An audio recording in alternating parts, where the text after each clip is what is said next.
Bienvenue à tous. Nous avons la joie aujourd'hui d'accueillir Alain Andersé. Salut Alain. Bon- Bonjour, salut tout le monde.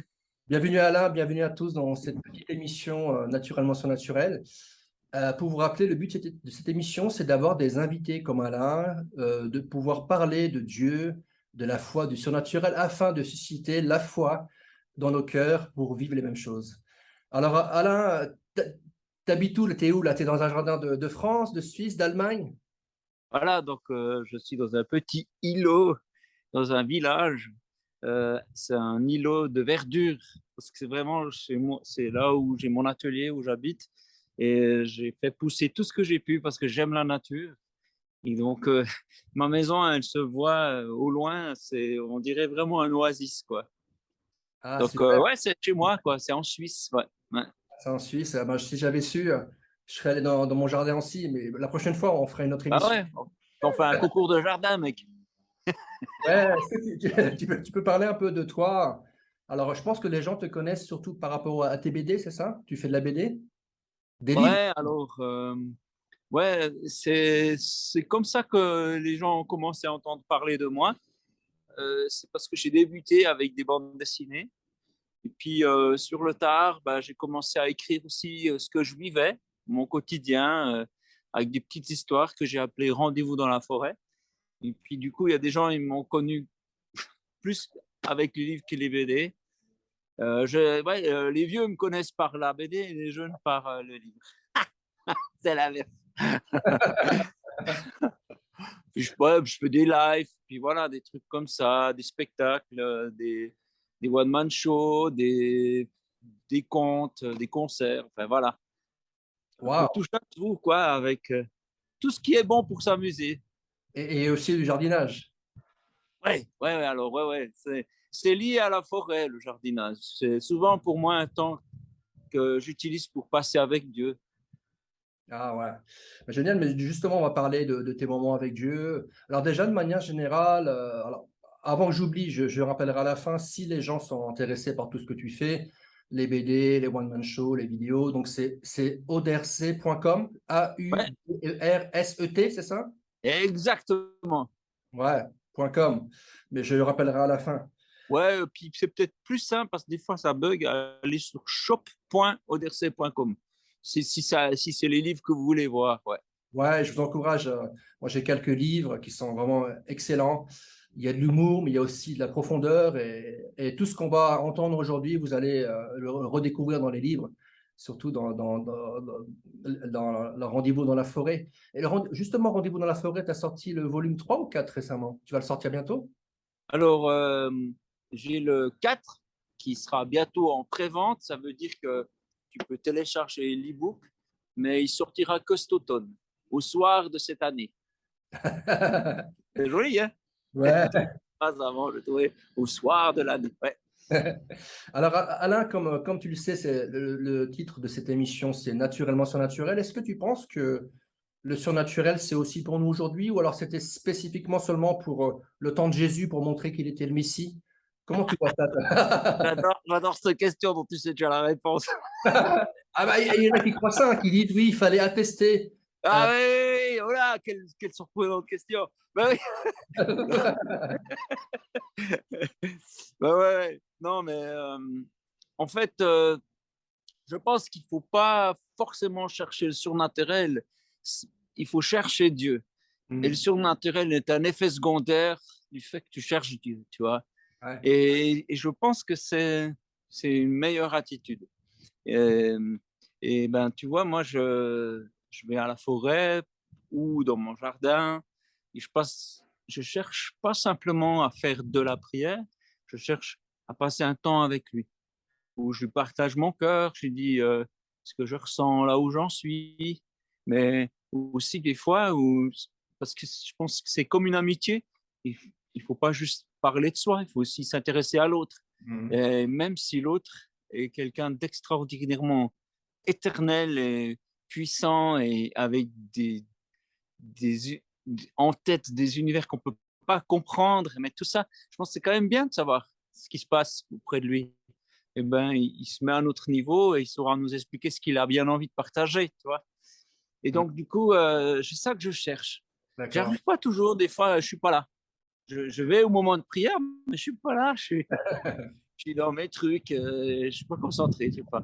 Mais, euh, mais quand on est les deux là, c'est-à-dire Dieu et moi, eh ben, c'est des moments vraiment très agréables. Donc moi, c'est comme ça. Voilà, tu vois, je vais bien, ok, mais ici je vais bien, ben, j'ai de toute façon rendez-vous avec Dieu. J'ai décidé ça un jour dans ma vie. Ça, c'était la deuxième plus belle décision de ma vie, parce que la première, c'était de le suivre, Mhm. et la deuxième, c'était de continuer de le suivre. Et c'est pas une fois, c'est tous les jours, tu vois. Et d'avoir un rendez-vous, un moment proche de lui, quand on voit dans la Bible, un de ces, comme un disciple qui vient pour lui parler, en plus de l'enseignement, en plus de tout ce qui est suffisant. Tu vois. Mhm. Ouais, mais justement, quel a été le déclic pour toi pour dire, Jean, j'ai vraiment besoin d'avoir ces rendez-vous quotidiens avec le Seigneur? Quel a été le déclic? Le déclic, c'est que j'avais des fois eu, même que j'ai toujours, même que je suis toujours chrétien, mais des hauts et des bas, et tu sais, puis des fois où tu as des doutes, et puis tu vis avec, tu vois, et puis tu le sais. Moi, je faisais des bandes dessinées, j'ai toujours fait ça depuis que je le suis, presque, ouais, non, depuis que je le suis presque, ouais, plus ou moins. J'avais 15 ans quand j'ai commencé, puis là, j'ai 53. Et puis, euh, et puis du coup, des fois, c'est ce truc en dents de scie, tu vois, Mhm. où des fois, tu n'es pas très bien, et tu vis avec ça, et puis tu as l'impression que Dieu est loin, mais tu fais avec, tu vois. Puis tu dis, ouais, je suis chrétien, mais en fait, tu deviens tiède, tu prends la température ambiante autour de toi, et que ce soit l'église ou que ce soit les gens, tu vois. Mais en fait, la température, tu dois aller auprès du volcan, quel Seigneur, tu vois. C'est ça. Et puis, vraiment, à un moment, je me dis, mais en fait, c'est quand il y avait des problèmes de famille qui étaient devenus insoutenables, que je me suis dit, bah, je vais aller vers Dieu. Puis je me suis dit, mais c'était très bien d'aller vers Dieu. Je me rappelle quand je suis allé vers lui, j'ai reçu une image, une vision. Il y a des choses qui se sont passées dans ma situation, des choses qui ont changé. Et je me suis dit, mais pourquoi je me prive de ça? Mhm. Pourquoi? Quelles sont les excuses? Quel pourrait être le boulot qui c'est tellement important que je me prive de ça? Et je me suis dit, mais non, mais je veux passer du temps avec Dieu tous les jours. Et puis c'est quelque chose bah, que j'ai fait, tu vois, pendant toutes ces années, et qui était vraiment une source de bénédiction. Tu vois, cet été, on connaît un peu euh, des temps sans pluie et tout ça. Mhm. Donc, notre monde aussi connaît des temps spirituellement avec peu de pluie. Alors, il faut aller à la source, qui Ouais. est Dieu. Et puis, voilà. Et puis, je vais aussi, au moindre moment où je suis impressionné, déstabilisé, où j'ai une peur ou une crainte, c'est mon rendez-vous. Je vais voir Dieu parce que je n'ai pas envie de rester tout seul avec ça. Je ne suis pas orphelin. Et Mhm. je suis enfant de Dieu, donc je vais vers lui. Mhm. Et puis, j'ai eu souvent des, des craintes qui ont existé, tu vois. Et puis, je me rappelle d'une fois où c'était assez terrible parce que voilà, j'avais lancé l'impression d'un livre. Je me suis dit, même, j'allais faire un truc assez cool. C'est que mon livre, qui est format A4, je vais le faire en format plus petit, et puis je vais en imprimer 10 000. Alors, peut-être que ça ne vous dit rien, vous, 10 000, mais on- juste pour vous faire une idée, un livre, qui soit chrétien ou pas, hein, même un livre qu'on vend au supermarché, dont on vend 2 000 exemplaires, est considéré comme un succès. 2 000 exemplaires. Alors, j'ai voulu en faire 10 000, parce que comme ça, je me suis dit, en imprimant 10 000, ça me coûtera euh, moins à l'unité, et je pourrais vendre ces livres vraiment bon marché. Et comme ils sont bon marché, ça pourra toucher encore plus de gens. Tu vois, c'est ça, tu vois, c'est un pari comme ça. Et puis, c'est pas la première fois que je fais ça, que j'ai souvent sorti mes livres et je n'avais pas l'argent. Mhm. C'est un détail, hein. Ben, la première fois que j'ai sorti mon livre, je me souviens, je n'avais jamais fait ça avant. je ne savais pas trop comment faire. J'ai été voir l'imprimeur, j'ai dit, mais écoutez, je vais faire un livre pour Dieu, ce sera une bande dessinée, c'est la première fois que je crois qu'une bande dessinée comme ça existe dans le milieu chrétien. Voilà, j'aimerais que ce soit le mieux possible. Donnez-moi le meilleur papier, la meilleure condition. L'imprimeur, il s'est dit, ah, magnifique, ça c'est un bon client. Il m'a dit, alors, vous savez, vous pouvez l'avoir cousu plutôt que collé. Alors, je veux ça, cousu. Voilà. Il n'y a que 2 machines en Suisse qui font ça. C'est des énormes machines. Hein. Et puis, il faut réserver. Voilà. Et puis, j'ai dit, et puis le papier, qu'est-ce que vous estimez le plus beau papier? Il m'a dit, ah, celui-là, il est brillant et tout ça, parce qu'on a des gros aplats noirs. Bon, maintenant, j'ai changé d'avis. Je ne pense pas que le papier brillant est le meilleur. Mais à l'époque, je me suis dit, ah ouais, si c'est le meilleur, faites ça. Et puis, on a rajouté un petit fil, tu sais, pour que si jamais on perd la page. Ah C'est ouais, un oui. petit fil rouge comme ça, mais en coton. Ouais, vraiment bien. J'ai dit le meilleur, mais j'avais juste oublié un petit détail. Ouais, pas grand-chose. Bon, j'ai pas de sous. J'ai oublié de lui dire. Je n'ai pas pensé. Et puis Alors, alors, du coup, je me suis dit, bon, ok, qu'est-ce qu'on fait? Et j'étais flippé parce qu'en plus, j'allais pas très bien. Je me sentais un peu loin de Dieu et tout. Puis je me suis dit, mais ça suffit maintenant. Maintenant, on se met à genoux et on règle son cœur. J'ai dit, Seigneur, je viens vers toi. Je veux que mon cœur soit à toi, vraiment. Je n'ai pas envie d'être à moitié ou pas tout à fait. Je veux être à toi. Qu'est-ce que je fais au fait avec cet imprimeur? Puis j'ai reçu dans mon cœur une pensée comme ça, demande à l'église où tu vas, qui prie pour toi. J'ai dit, mais priez pour moi, mais c'est des bandes dessinées. Ça ne se fait pas de prier pour des bandes dessinées. Et puis je me suis dit, bon, ben, on n'est pas en démocratie avec Dieu, c'est le roi. Et on oublie ça, hein, parce qu'on est dans un autre schéma politique. Alors là, je me suis dit, OK, d'accord.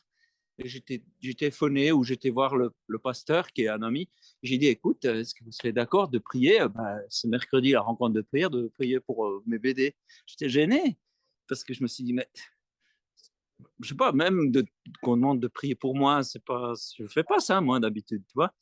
Alors il m'a dit, oui, oui, bien sûr. OK. Et alors, on s'est retrouvés pour prier. Et puis vraiment, il y a des gens qui sont venus, des gens qui ne viennent pas à la rencontre de prière d'habitude, qui m'ont dit, on a senti que Dieu voulait qu'on vienne. Je dis, OK. Et puis, j'ai senti pas dans l'air, je sais pas dans l'air, ou je sais pas comment ça se passe, mais j'ai senti, waouh, ça claque là, il y a un truc qui se passe. Le lendemain, j'ai un homme qui me téléphone. Je le connais pas, je l'ai jamais vu. J'ai croisé de loin parce que j'étais dans une réunion une fois, mais je ne sais pas qui c'est. Et il me dit, bonjour, écoutez, j'étais en train de prier, je vous ai vu en vision. Je dis, ah bon? Ouais, ouais, je vous ai vu en vision, vous allez en Inde. Je dis, en Inde? Ok. Vous parliez à des milliers de jeunes. Ah, moi, mais moi, je ne suis pas le mec qu'on invite, tu vois, comme ça, tu vois, c'est pas le mec qu'on invite devant. Et puis, ah oui, et puis, qu'est-ce que je dois faire pour vous? Ben, je sais pas, vous êtes qui? Je sais pas, je vous connais pas. Puis il me dit, ben, ouais, ben, moi, je fais ce métier, je travaille pour une entreprise américaine. Moi, j'ai entendu le mot américain. J'ai dit, ben, écoutez, il me faudrait ouais, 25 000 francs suisses. Hein. On rigole pas là, c'est des francs suisses. Pour sortir mon livre. J'ai eu un petit silence, tu vois, ça calme les gens spirituels. Ça les calme, tu vois. Et puis il m'a dit, eh ben, je vais réfléchir. Je dis, ben, ouais, merci beaucoup. Ouais, alors, je l'ai perdu, tu vois. Il me téléphone, mais je crois que c'est le lendemain ou le surlendemain, et puis il me dit, d'accord, je vous les prête sans intérêt. Vous me les rendrez à mesure que vous vendez vos livres. OK. Et l'imprimeur n'a rien su de tout ça. Il a reçu la somme d'argent qu'il avait besoin, tout. Les livres sont arrivés, ils étaient mais, magnifiques, tu vois. J'ai jamais vu un livre comme ça, en tout cas à cette époque-là, un livre dans le milieu chrétien qui soit si bien fait. Tu vois, il y avait un peu cette habitude d'imprimer le plus pauvrement possible et tout ça, parce que, ouais, c'est pour Dieu. Dieu n'a pas beaucoup de moyens. Enfin, ils ne le disent pas officiellement, mais ouais. Et puis, C'était ton premier livre, c'est ça? mon premier livre, ouais. Idée reçue, c'est ça? Ouais. Ouais, je l'avais, hein, je l'ai. Hein. Je me rappelle, la qualité était très bonne. Hein. Ben ouais, en tout cas, rappelle-toi, si tu as celui-là qui a le fil rouge, c'est le tout premier. Voilà. Et voilà, il s'est passé plein de choses.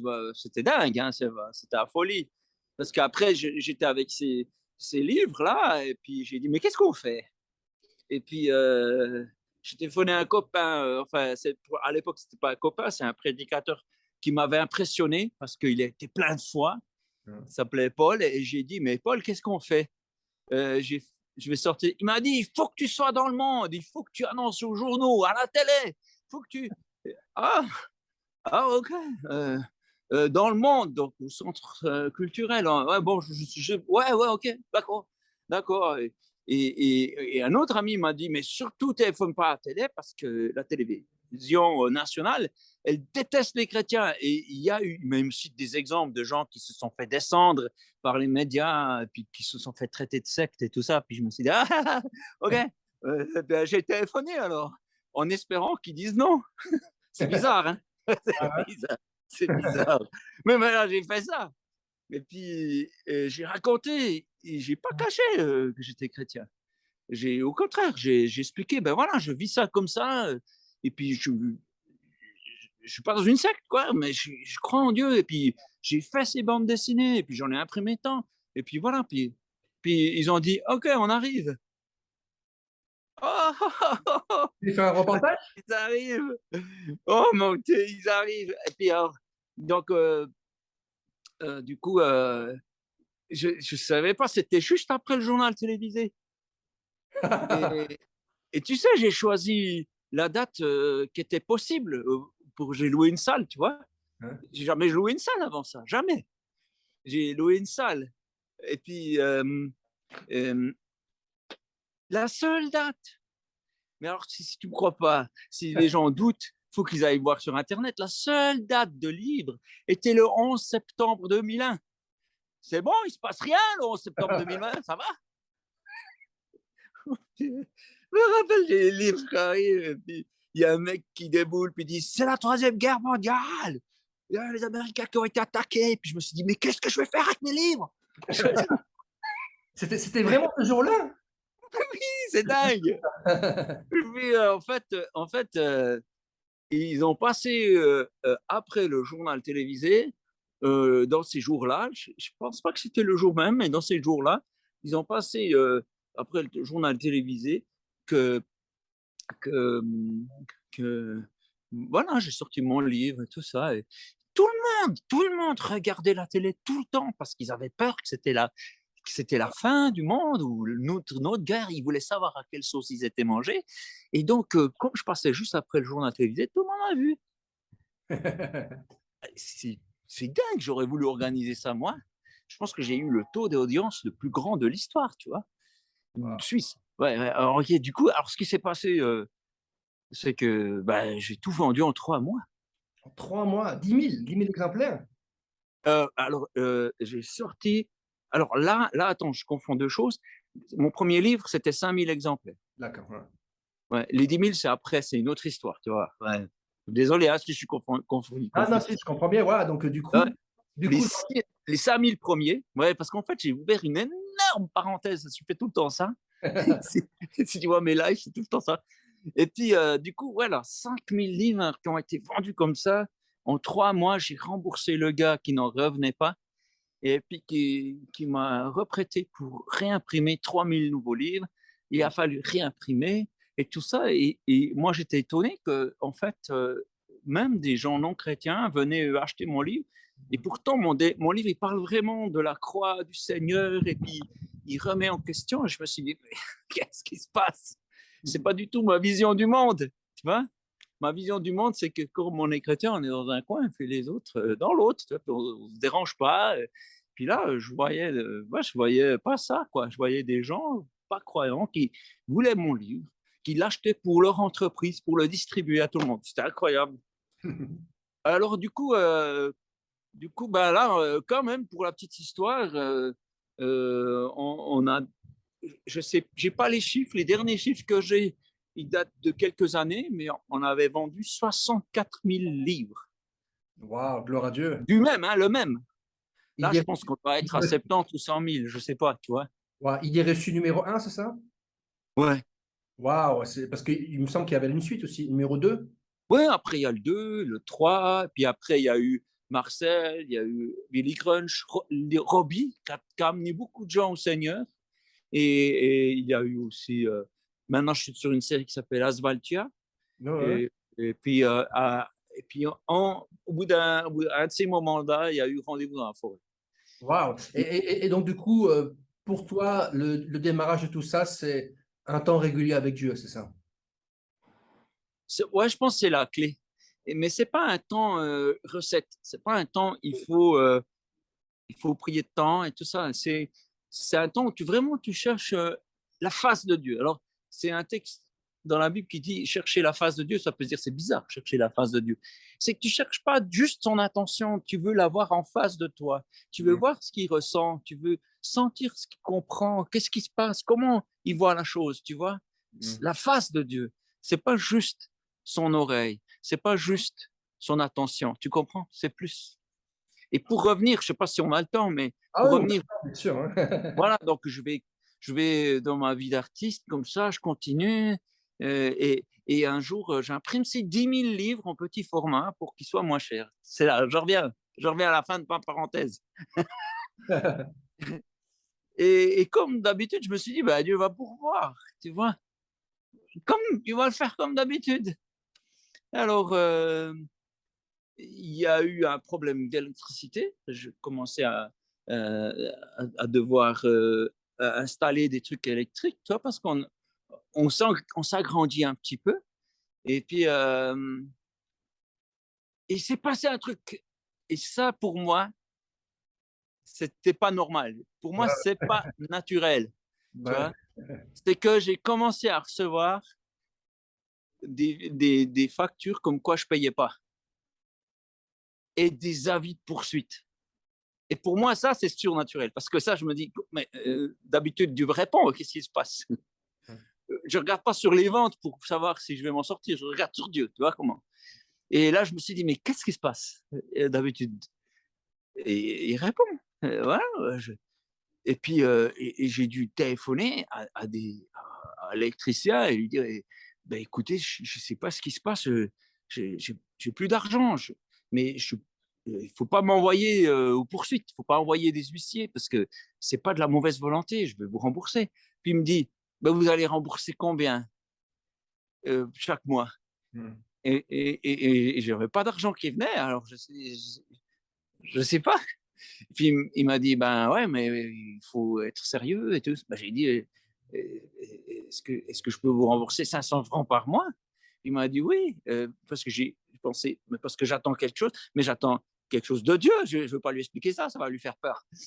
Et puis je me suis dit, non, mais attends, ça va plus, ça va plus. C'est pas comme ça que je dois vivre, quoi. Mm. Et je suis parti, j'ai dit, écoutez les gars, dans mon atelier, je vais en forêt, quoi. C'est trop pour moi, c'est trop. Je suis parti en forêt, je suis dans cette forêt, et je dis à Dieu, wow, d'abord, je suis un peu sonné, tu vois, parce que je réalise que c'est la fin. C'est la fin en guillemets, mon ministère, c'est-à-dire mon travail de faire des livres. Je ne vais plus pouvoir rien payer, ni la maison, ni les gens qui travaillent avec moi, ni moi-même, rien, rien. Et puis que je vais être poursuite et tout ça, puis c'est la fin. Alors j'ai réfléchi, puis j'ai dit à Dieu, merci. Merci pour toutes ces années passées, parce que c'était super. J'ai passé plusieurs années là, c'est plus de 10 ans déjà à ce moment-là, je ne sais plus exactement. Voilà, et c'était une belle aventure, Seigneur. J'étais trop content parce que, en plus, j'avais pas l'impression de travailler parce que j'aimais faire ça. Et puis, je te remercie parce que c'était un beau cadeau. C'était un beau cadeau de vivre tout ça. Et si maintenant tu veux que ça s'arrête, ben, je suis d'accord. Et je te remets l'atelier Oderse. Je te remets ça. C'est plus à moi, c'est à toi, Seigneur. Je ne me battrai pas pour ça. C'est toi qui te battras pour ça si c'est ce que tu veux. Moi, je suis ton ami et je resterai ton ami. Je serai laveur de carreaux. Ça, je pense que c'est un truc que je peux faire. ou le balayeur, ou je ne sais pas quoi, on verra. Je sais, et puis, mais peu m'importe puisque je suis ton ami. Et voilà, ça m'a fait une paix, ça m'a déchargé d'une chose. C'est vrai, c'était pas facile parce que puis je me suis rendu compte que je m'accrochais, tu vois, même si à ce service que je rendais à Dieu, mais en fait, Dieu n'a pas besoin de service. Mais, mais quand même, je vu que je m'accrochais à ce que je faisais, et là, je lâchais le contrôle. Je remercie même qu'il le reprend. Je me sentais plus léger, comme si toute cette maison, tout ce projet était moins lourd. Je suis arrivé chez moi, à mon atelier, j'ai ouvert la boîte aux lettres, comme ça, je ne sais pas, d'habitude je ne le fais pas, mais là je me suis dit, tiens, on va voir. Et il y avait une enveloppe avec un chèque qui venait de France de 1 000 euros. Je me suis dit, waouh, qui c'est ce gars? Puis après, en fait, il y a des dons qui sont arrivés à gauche, à droite, de partout. J'ai tout payé en mais même pas une semaine, même, je crois, 3 jours, tout était payé. Wow, Tout était à jour, quoi. Ah, peut-être pas mon salaire ou des choses comme ça, mais je manquais de rien, voilà. Mais tout était payé, tu vois. Et je me suis dit, mais en fait, c'est un cadeau que je viens de vivre. Le cadeau de lâcher ça. Et c'est arrivé d'autres fois que je pense que c'est la fin, parce que j'arrive plus rien à payer, et j'ai plus cette inquiétude comme avant. J'ai dit, ben, c'est à toi, Seigneur, c'est toi qui vois. C'est à toi. Euh, Moi, je ne veux pas commencer à écrire à des gens en leur disant au secours et tout ça. C'est toi mon secours. Et vraiment, Seigneur, dis-moi ce qu'il faut faire. Et des fois, il me disait juste, ben viens, on continue cette histoire d'Asvaltia, là. Puis voilà, puis je ne pense plus. J'essaye, hein, c'est un exercice de vraiment. Et Dieu pourvoit chaque fois.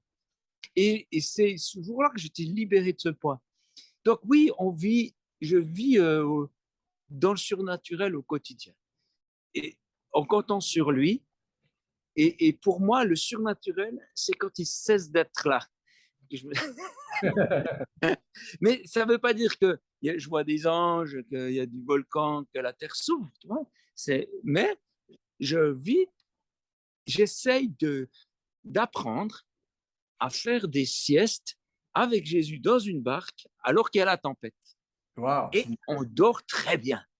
C'est magnifique. On dort très bien.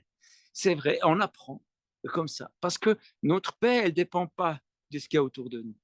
Donc oui, le surnaturel de Dieu, ben là, j'ai parlé de choses très concrètes, tu vois, c'était d'argent, mais je le vois dans d'autres choses où j'ai vu des miracles s'accomplir devant moi. Et pas toujours, des fois tu pries et ça ne se passe pas. Et puis après, ben, tu vois, tu dois plutôt développer l'écoute pour savoir, Seigneur, qu'est-ce que tu veux, tu vois? C'est pas, Seigneur, j'aimerais que tu fasses ce miracle, c'est, Seigneur, qu'est-ce que tu penses de cette situation? Parce que lui, les gens, ce qu'ils traversent, il sait ce que c'est. ouais. Il a peut-être un projet, il a peut-être un but, il veut peut-être amener le cœur d'une personne plus loin, et puis cette maladie ou cet accident qui est passé contribue à cela. C'est pour ça que, alors je dis pas, je sais pas, je sais pas, je dis juste que j'écoute pour savoir ce que je dois faire. Est-ce que Voilà. tu pourrais dire que c'est un peu comme Pierre qui est dans la barque, il y a la tempête et tout, après il y a Jésus qui arrive, et pendant cette crise, cette tempête, il peut marcher sur l'eau, en fait, il fait un pas de foi. Est-ce que Dieu permet des tempêtes dans notre vie pour qu'on puisse, dans une relation avec lui, crier à lui et voir sa main agissante? Est-ce que c'est un peu ça? Ouais, et c'est beau parce que dans ces moments, il y a même des moments d'humour, parce que si tu regardes bien le texte, Pierre, il dit, si c'est vraiment toi, alors dis-moi que je vienne moi aussi sur l'eau. Puis Jésus, il dit, bah viens. On dirait un peu ben vas-y, chiche, vas-y. Et puis il marche sur l'eau, Pierre aussi. Hein. À part Jésus, c'est le seul homme, à ma connaissance, qui a marché sur l'eau. Tu vois. Et quand même, c'est extraordinaire. Et, et, euh, et c'est un moment, il craignait rien. Je veux dire, il n'y avait pas de danger pour lui puisque Jésus est là. Ouais. Et c'est vrai. En tout cas, si jamais c'est ce qui est arrivé, il a commencé à couler quand il a plutôt mis ses yeux sur la tempête. Mais Jésus l'a ramené, l'a repris, il n'a pas permis qu'il se noie comme ça. J'ai entendu parler de ce livre, quelqu'un qui a créé un livre, c'est en anglais, mais en français ça donne. Si tu veux marcher sur l'eau, il te faut premièrement sortir de ta barque, en fait. C'est Ah ouais, sortir de sa zone de confort, ouais, ouais. pour faire le premier pas et tout. Et tout à l'heure, quand tu parlais de ce moment dans la forêt où tu as tout donné au Seigneur, ça m'a fait penser à une expression, je ne sais pas si tu la connais. Soit le Seigneur est le Seigneur de tout, ou soit il n'est pas le Seigneur du tout. Tu la connais, celle-là? Ah ouais, ouais, ouais, ouais, j'ai déjà entendu ça une fois. Ouais, Je sais pas d'où c'est ça ça, en vient. fait, c'est le lâcher prise. Quand on lâche tout, et le Seigneur est le Seigneur de tout, c'est là qu'il peut agir parce que tout lui appartient après. Mais c'est vrai que Ouais, si on veut vraiment retenir, être au contrôle, on n'a pas de lâcher prise, et ben lui, il dit, OK, ben, je te laisse gérer tout seul. il Et du coup, respecte quoi. Il ouais, respecte. Ouais, c'est ça. C'est en fait notre bonheur, mais aussi notre malheur, c'est ce respect que Dieu a pour notre choix. voilà. C'est-à-dire que Dieu vient, mais sur invitation, si toi tu dis ou tu fais plutôt, tu fais, parce que des fois ce qu'on fait, c'est ce qu'on dit, tu vois. On se dit non, mais je vais essayer de me débrouiller, non, non, non, mais je vais essayer de faire. Ben, il respecte, tu vois. Il dit ok, euh, Il veut, en fait, vas-y, ça coule, hein, ça coule, hein. Ouais. ouais, en fait, Hey, hey, hey, ciao, ciao. en C'est à fait, ce Dieu, moment-là que vraiment, tu retournes vers Jésus, puis tu dis, hey, voilà, voilà. Dieu, vraiment, il veut pas nous manipuler, il veut une relation constante, Non, en fait. Il veut une relation non, constante. ben non, mais Dieu, c'est l'être le plus bienveillant qui soit sur l'univers. Ouais. Si tu connais des gens bienveillants, ben, ils le sont, face à Dieu, ils le sont moins, tu vois, parce que Dieu est énorme. C'est quelqu'un qui nous aime. Il nous considère comme la prunelle de nos yeux, de ses yeux, pardon. Mais tu sais, néanmoins, il se passe des choses des fois. Il y a des fois des gens qui coulent, peut-être pas dans le même truc, mais il y a des gens qui vivent des moments difficiles. Mais et on ne comprend pas pourquoi. Mais le but, c'est pas qu'on sache pourquoi. Le but, c'est qu'on croit que oui, il nous aime. Tu passes ça, mais tu comprendras plus tard. Mais Dieu t'aime vraiment, vraiment très fort. C'est pas parce que tu vis cela que ça contredit. Mhm. Et tu peux traverser le feu comme euh, Meshach, Abednego et toute cette bande.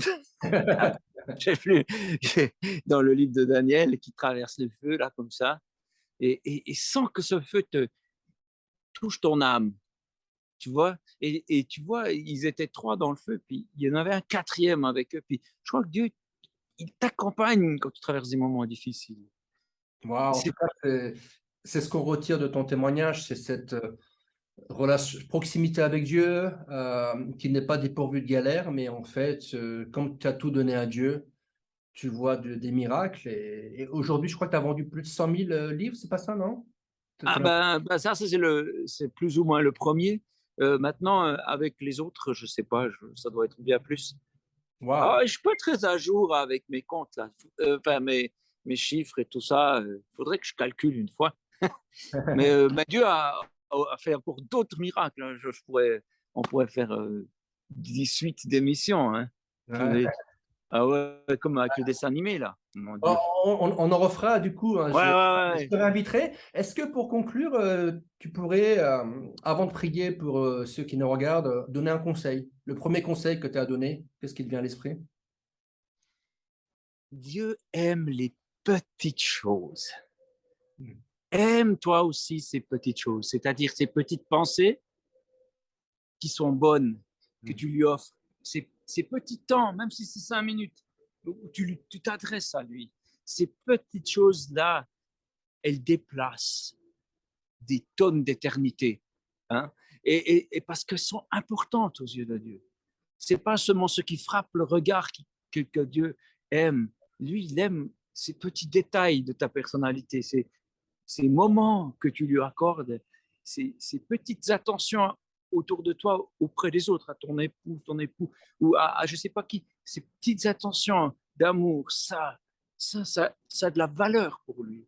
Mhm. Donc, cherche ça, cherche ces petites choses et laisse Dieu se débrouiller pour les grandes. Ouais, c'est encourageant. Ça veut dire qu'on n'est pas obligé de commencer par 1 heure de prière. On peut commencer par une petite balade dans son jardin, dans la forêt, 5 minutes. Ça va toucher son cœur et après, ben, on va prendre goût. Et Mieux la qualité que la quantité. voilà. Justement, tu peux prier pour ceux qui nous regardent pour que Ouais, pour volontiers. vivre cela. Ok, merci, Alain. Ouais, ouais, ouais, ouais. Ben, Seigneur, je te remercie parce que je suis un gars comme tout le monde. Je sais pas, c'est pas juste une question d'appel ou comme ça, mais tous ceux qui suivent, qui entendent ce message, où qu'ils en soient, qu'ils soient proches ou loin de toi, euh, ils peuvent vivre une relation avec toi. Et je te prie que ce soit une relation vraie, une relation authentique, pas calculée. Et puis, Seigneur, que eh ben, tu te manifestes à eux. Et que aussi les choses incroyables se manifestent en même temps.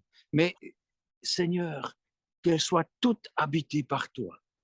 Je te remets tous ces gens dans leur cuisine, dans leur bureau, en train d'être dans un bouchon, dans une voiture, tous ces gens qui voient, je ne sais pas où ils sont, ou avant de s'endormir, ils voient cette vidéo, mais tu es là, Seigneur. Je te prie de les rejoindre dans ce présent-là, cet instant maintenant où ils regardent, qu'ils soient rejoints par toi. Seigneur, qu'il y ait cette porte d'ouverture dans leur cœur qui leur dira, viens Seigneur, c'est ouvert, rentre dans tel domaine de ma vie, rentre, tu peux t'installer, tu peux intervenir. C'est toi qui es au commande. Amen. Amen. Merci. Pendant que tu priais, je me rappelais la phrase que tu as dit au début. Et c'est mon mot de conclusion. On ne cherche pas le surnaturel, mais on cherche Dieu. Et le surnaturel, ce sont des effets secondaires. Ok, ben, Amen. merci beaucoup, Alain. Donc, et merci à tout le monde. Et ben, je te dis à bientôt. On fera d'autres émissions ensemble, je suppose. Au plaisir. Ouais. Allez, ciao. Bye. Au revoir tout le monde.